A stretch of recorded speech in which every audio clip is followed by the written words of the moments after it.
An on-rail shooter with a surprising difficulty spike about halfway through the game. I died a lot completing this game, but I had a lot of fun doing it. Welcome to completion number 15 of the Potato Backlog Project. Stick around to the end of the video for the Tater Raider, and let's go!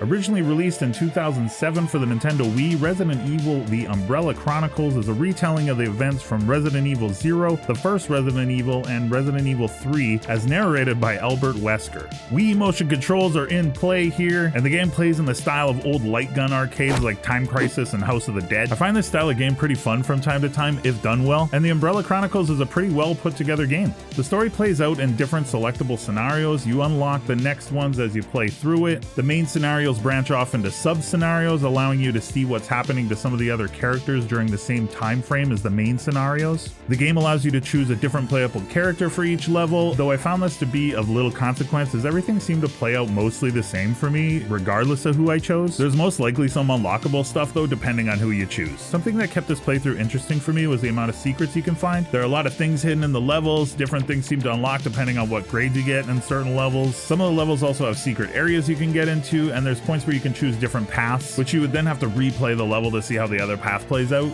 There was also a little depth added to the game via weapon upgrades and collectibles as well. Currency to upgrade weapons is earned by getting good scores on your level playthroughs. Your main weapon has infinite ammo, so you can shoot objects and kind of explore the levels if you're a completionist. Lots of stuff is hidden around the levels and only accessible if you shoot it. This also makes it so you aren't left with zero options if your better weapons run out of ammo. The controls here are very simple and easy to use, and the targeting reticule is very accurate. This actually added to the difficulty spike later in the game because you had to be spot on and shoot some of the things happening very quickly on the screen, with the targets being very small. Even playing on normal, there was not a lot of forgiveness later in the game. I didn't mind the difficulty spike, but in some parts it was a bit too much. Enemies became more spongy than anything. Headshotting zombies 4 times to put them down shouldn't be a thing. This did force me to experiment with different weapons and different combinations, different strategies to take down different enemy types, which I did like. The game pacing was a little hit and miss for me. Sometimes the game seemed to be trying to set up tense moments, but the music didn't seem to match the visuals going on. So those portions ended up just kind of feeling like stretched out slow parts of the levels. I think the game worked way better when the characters moved at a faster pace. The Wesker levels were a really good example of this. The graphics here are of course dated, but the gameplay itself holds up really well, and this was a fun playthrough. Capcom released a sequel on the Wii called The Dark Side Chronicles in 2009, also an on-rail shooter. It takes you through Resident Evil 2 and Code Veronica with some original story at the end. That game's a little harder to get a hold of these days, but it did get bundled together with Umbrella Chronicles on PlayStation 3 in 2012. So that might be the best way to go about finding both these games to be able to play them.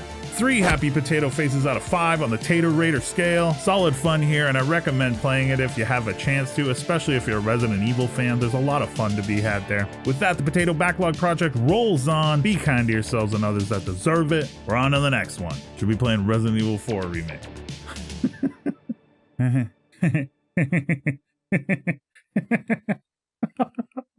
Back in my day, we used to have instruction booklets. I didn't read this to learn how to play, so maybe getting rid of instruction booklets was okay. As narrated by Albert Wesker. Did I just say Albert Wesker?